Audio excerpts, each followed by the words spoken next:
हाँ दोस्तों, नमस्कार। स्वागत है आप सभी का मेरे अपने YouTube चैनल एबी क्लासेज में। आज एबी क्लासेज आप लोग के लिए आया है मनोविज्ञान की महत्वपूर्ण प्रश्नों की श्रृंखला है, जिसे आप यह जानेंगे कि यह कब पूछा गया है और किस प्रकार से प्रश्न बनाए जाते हैं। इसलिए मैं जो चैप्टर बनाया हूँ उससे संबंधित जितने प्रश्न आए हुए हैं मैं आपके लिए लेकर आया हूँ। आइए चलते हैं पहले प्रश्न की तरफ देखते हैं। दोस्तों, यह पहला प्रश्न है, मनोविज्ञान की प्रथम प्रयोगशाला कब स्थापित की गई। तो दोस्तों, यह मैं आपको पढ़ाया हुआ हूं और यह आया है दोस्तों, कब आया है? 16 दिसंबर। दोस्तों, यह आया है 19 दिसंबर 2016 में। यूपी टेट में पूछा गया प्रश्न है दोस्तों। यह 19 दिसंबर 2016 को यूपी टेट में पूछा हुआ प्रश्न है कि मनोविज्ञान की प्रथम प्रयोगशाला की स्थापना कब की गई थी। तो दोस्तों, मैंने आपको पहले ही बताया था कि मनोविज्ञान की प्रथम प्रयोगशाला की स्थापना विलियम वुंड द्वारा जर्मनी के लिपजिंग नगर में इसकी स्थापना किया गया था और अध्ययन विषय था चेतना। क्या दोस्तों? जर्मनी में जर्मनी के लिपजिंग नगर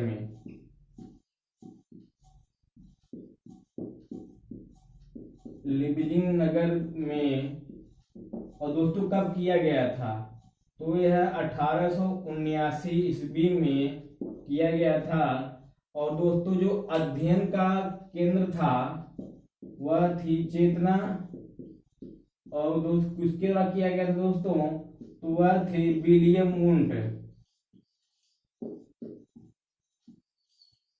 तो दोस्तों, आप प्रश्नों की प्रकृति को जानिए और ये देखिए प्रश्न पूछे कहाँ जैसे जाते हैं। तो इस प्रकार आपके एक प्रश्न से यह स्थान का पता चल गया और कब हुआ था यही पता चल गया था और किसने किया था और अध्ययन का विषय क्या था, चेतना था। इस प्रकार 4 प्रश्न और तैयार हो जाते हैं। तो उम्मीद है दोस्तों, ये आज की जो हम लेकर आए हैं महत्वपूर्ण प्रश्नों की श्रृंखला आपके लिए बहुत ही फायदेमंद होगी। बस आप लोग ध्यान से देखते रहिए। ठीक दोस्तों, आइए देखते हैं दूसरा जो यह प्रश्न आया हुआ है, गेस्टाल्ट मनोविज्ञान की आधारशिला किसने रखी थी। क्या दोस्तों? किसने रखी थी और कब रखी थी? तो यह भी दोस्तों, यह भी आपके 2016 वाले टेट में आया हुआ प्रश्न है। 2016 के यूपी टेट में और इसका एग्जाम भी डेट दोस्तों 19 दिसंबर 2016 को जो परीक्षा हुई थी उसमें यह पूछा गया प्रश्न है कि गेस्टाल्ट मनोविज्ञान की आधारशिला किसने रखी थी। तो दोस्तों, गेस्टाल्ट मनोविज्ञान की आधारशिला आप देखिए 4 प्रश्न ऑप्शन है, फ्रांज ब्रेटानो, मैक्स वर्दमर, एडलर रूबिन और कर्ट लेविन। तो दोस्तों, इसमें आप लोग को पता ही होगा कि इसकी स्थापना मैक्स वर्दीमन द्वारा की गई थी। कब की गई दोस्तों? 1920 ईस्वी में जर्मनी में इसका स्थापना किया गया था मैक्स वर्दीमन द्वारा। दोस्तों, इसमें ऑप्शन नंबर दूसरा सही होगा और इसमें दोस्तों ऑप्शन नंबर इसमें भी दूसरा सही होगा। दोस्तों, गेस्टाल्ट मनोविज्ञान जब हम पढ़ा रहे थे तो उसमें गेस्टाल्ट मनोविज्ञान के विषय में बताए भी थे। गेस्टाल्ट का अर्थ होता है दोस्तों पूर्णता। चलिए, जो गेस्टाल्ट शब्द से लिया गया है यह अंग्रेजी शब्द होता है जिसका अर्थ होता है पूर्णता या समग्रता। अर्थात दोस्तों कहा जाए जब बालक किसी समस्या में पड़ता है तो जब बालक किसी समस्या में पड़ता है तो पूरे माहौल का, पूरे वातावरण का वह अध्ययन करता है।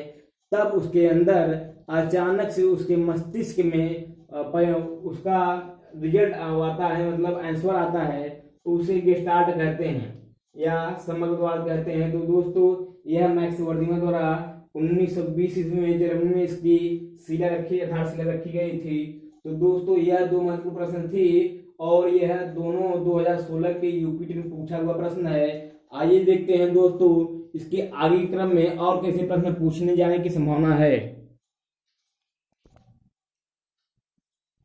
तो दोस्तों आइए देखते हैं महत्वपूर्ण प्रश्नों की श्रृंखला में प्रश्न नंबर तीसरा। इसमें कहा गया है मनोविज्ञान की परिभाषा में व्यवहार का अर्थ है। क्या दोस्तों? व्यवहार का अर्थ है।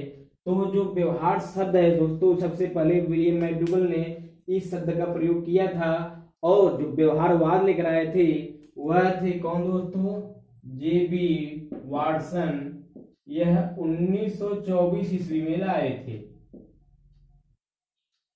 वाटसन कब आए दोस्तों?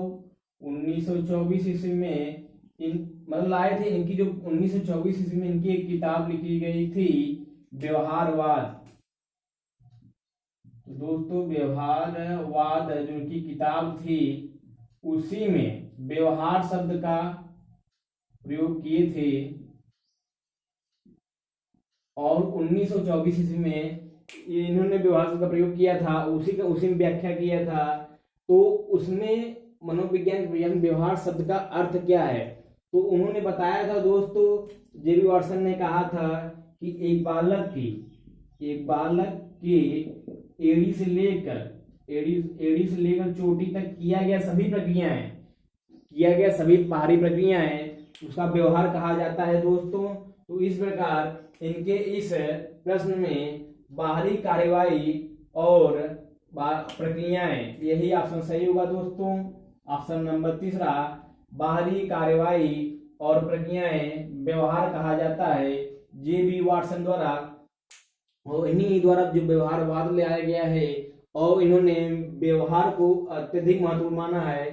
तो दोस्तों यह हो गया तीसरा प्रश्न। आइए देखते हैं चौथे प्रश्न की तरफ कि मन के अध्ययन में दोस्तों इन्होंने का ऑप्शन है, देखिए इसमें है विलियम वुंट,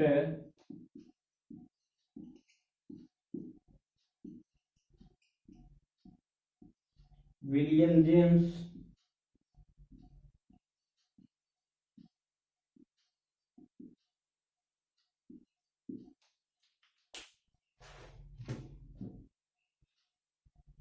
तो दोस्तों इसके आप पहले पढ़िए इसको। मन के अध्ययन में हम कैसे हमारे अनुकूल होते हैं इस पर ध्यान केंद्रित करना चाहिए।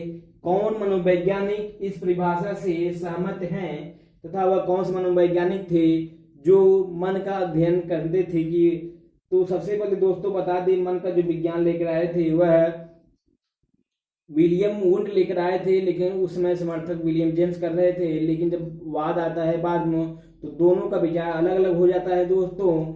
तो जो मन का विज्ञान लाए थे विलियम वुंट लाए थे और हमारा मन कैसे कार्य करता है इस पर अध्ययन करने के लिए विलियम जेम्स दोस्तों लाए थे प्रकार्यवाद या कार्यवाद। क्या दोस्तों? प्रकार्यवाद लेकर आए थे।